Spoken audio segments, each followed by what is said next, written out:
All right, everybody, welcome back to Real Housewives of Salt Lake City, Season 6, Episode 14. And we continue back from Angie's Greece vacation with the ladies. And while the ladies are on vacation in Greece with Angie, it happens to be Mother's Day. And the ladies are also waking up to finding out their commandments on this chart that Bronwyn has made, which was meant to be funny, by the way, to see if they're going to reverse and not do any of the commandments, or they're going to go against the commandments that they've already made when they did the Boston Tea Party. Now, after that whole funny scene, because the ladies obviously don't want any marks, but after that whole scene, we then see the ladies, eat outside for breakfast, and of course, they're complimenting each other for Mother's Day, and the only person that, is really kind of, I wouldn't say sore, but kind of, just not really comfortable with it is with Brittany, obviously, because of her relationship with her daughters now. But it's nice to see that Brittany can still try to have a good time, even though she's having her own issues. We also see that Meredith is still kind of sour after the dinner. She won't take accountability for the, things that she said towards Heather. And I'm glad to see Heather is standing her ground. No, she needs to be accountable for the things that she said and how she's made Heather feel. And Heather's not going to gloss over that. Now, even though the ladies all noticed that Meredith has not joined them for breakfast as of yet, some of the ladies are going to go to a Greek cooking class and the other ones are going to ride donkeys. Now, while the ladies are all discussing, their newest adventure that they're going to have in Greece, Mary then volunteers to go check on Meredith to join them and to start getting ready for the activity for the day. And we see that Meredith looks like she's overwhelmed, looks like she's frustrated. Meredith also says she feels like she's being targeted, that she's being treated poorly. And Meredith, every time they try to talk to you about an issue, you dismiss them with it, and they feel like they're not being heard by you or being respected by you, because you do discredit their feelings and then act as if you've never done the action at all. So you're bringing this onto yourself. And for you to call them mean girls is just weird, because you, in fact, all of this started because of what you did on the plane to Brittany, and you never took accountability for it, and you're still not taking accountability for what else you may have said to the other ladies on the plane during your rage. So to now make yourself look good, you're going to deny what you did say to the other ladies, but not what you may have said to Brittany on the plane. And then as they keep going, they want to clear the air with you, but you will not allow them, because you will not take accountability for what you said to them as well. Meredith, you're absolutely exhausting. And even in this moment, Meredith, you're not even listening to Mary, who's trying to give you sound advice on how to handle this situation. You just want to blow over it as if you've done nothing at all. So after that talk, we see the ladies get ready and they all head out, because they're going to split up and do the activities between cooking and riding donkeys. And as the ladies head on over there in their vans or Sprinter van, the conversation does come up of Meredith feeling like she can't talk, or how she speaks is, incorrect all the time. And no, Meredith, that's not what that is. And thankfully, Heather, broke it down as to why they have an issue. You're not being a good friend. You're not connecting. You're not feeling empathy or owning up to how you make your friends feel when you do have conversations with them. And as the phone rings, you pick it up to prove more as to, Heather's reason as to why she kind of sort of has an attitude with you. We understand that that's your child. They're wishing you a happy Mother's Day. But that call, you're in the middle of an argument. You're in the middle of a discussion that you say you want to have and you think that it's important. So that call could have waited. Meredith, you could have called your child back. Now, even though you picked up the phone call, which was kind of rude, but I can understand you wanted to talk to your kids at the moment, but you were having a conversation. It did feel very dismissive.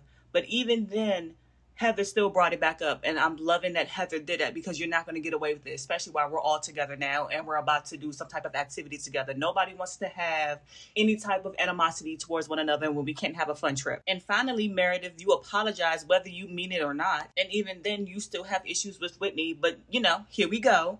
And now Lisa has to hop in and speak for Meredith as always. And now she's shouting when, Lisa, you're not, well, everyone has an issue with you, Lisa, but that's not the current issue that they're trying to solve. They're trying to solve the issue with Meredith. So why, once again, are you speaking for Meredith? And once again, even in this moment, Whitney actually asks Meredith, she asks Meredith straight ahead, straight on, like, what is our issue? What is the problem? And you're fighting to not even answer her. Now, they're trying to clear the air or assess the issue with you, but you're not even trying to give them the not give them the moment, but you're not even trying to help them out and just, talk about the situation. So either you're gonna talk about it with them or don't talk about it at all, because you running around telling Mary everything, telling Lisa everything, but you're not saying it to them, who in which they are asking you to talk to them about it. Like, pick one, Meredith. It doesn't make sense to talk to everybody else about it except the two people that you actually have the problem with. Now, of course, as we see, the issue does not get resolved. Meredith is just going to remain,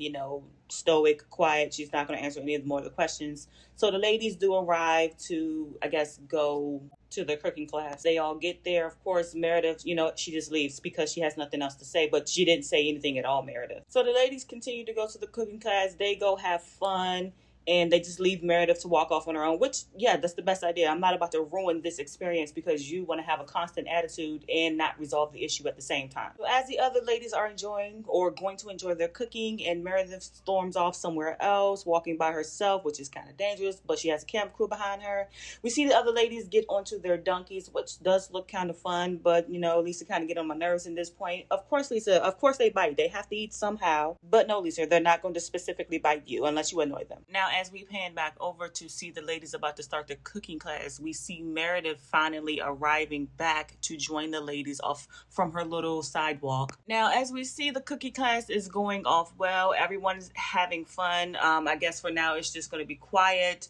But then after a little bit, we see Meredith get emotional, how she misses her family and she just wants to be home for Mother's Day. And now Meredith, to me, seems like she's going to create a moment to overshadow the actual fact that she has problems with Heather and Whitney. And I get Mother's Day is important to Meredith, as she's making it seem, but at the same time, you chose to go to Greece on Mother's Day, during Mother's Day. So it's not like people don't know where you're at. It's not like you don't know where your kids are at.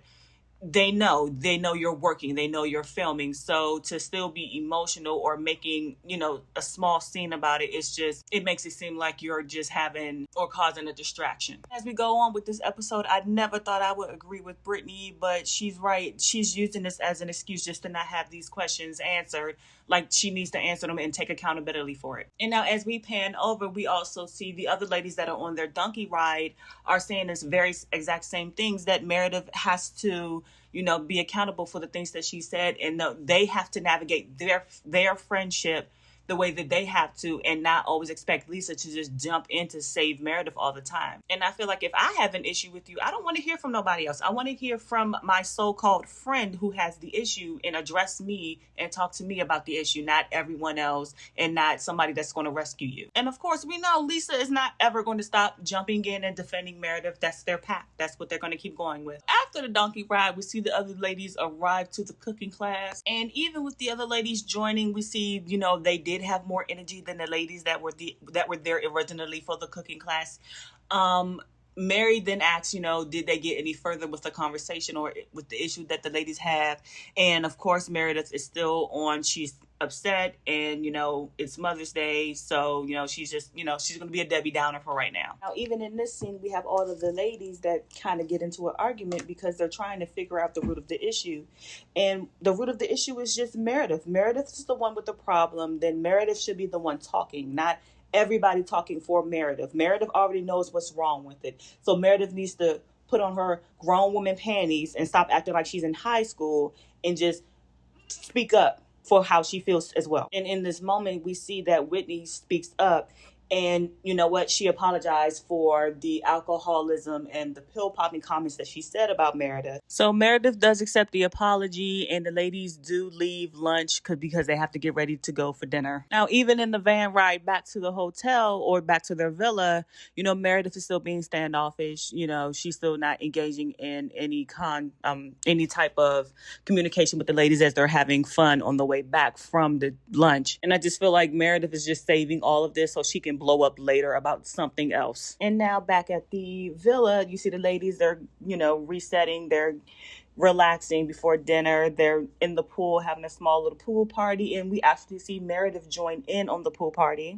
We get to see the ladies have fun. We see Meredith, the Meredith that we actually want to see that's on the trip, have fun as well. They're dressing in Meredith's clothes. They're walking around with Meredith, and it's actually a good time. Everybody's having fun. After we see all the ladies have their pool fun, their pool talks, and everybody's having a good time now, we also start to see them get ready for dinner. But as the ladies start to finish preparing for their dinner, we learned that Mary is not going to join them for dinner. Mary needs her rest, and at least Mary was honest about it. No, I'm not ready because I'm tired and I just gotta rest. And shout out to you, Mary. You've been participating this entire time. Go ahead, Mary, get your rest on. We see the ladies get into the van to transport them to dinner.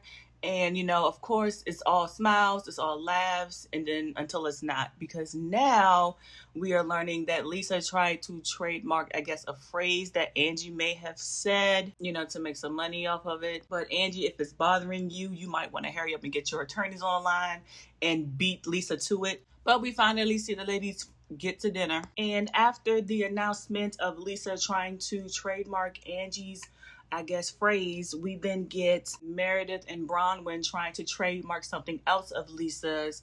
And now it seems like Angie is picking at Brittany because Brittany also kind of wants to chime in about the slutty hair comment or something like that. Now a disagreement between Lisa and Brittany breaks out over a trademark, over a phrase that was said about Brittany. I think this is childish. And to be honest, whoever gets to the trademark first wins, because I really don't want to talk about that. It seems dumb. But other than that dumb comment, other than that petty argument, women still talking about each other and the trademark and the high body count, low body count, it's dumb. But other than that, the episode ends. So thank y'all. Like, share, comment, subscribe, and I'll see you in the next video. Bye.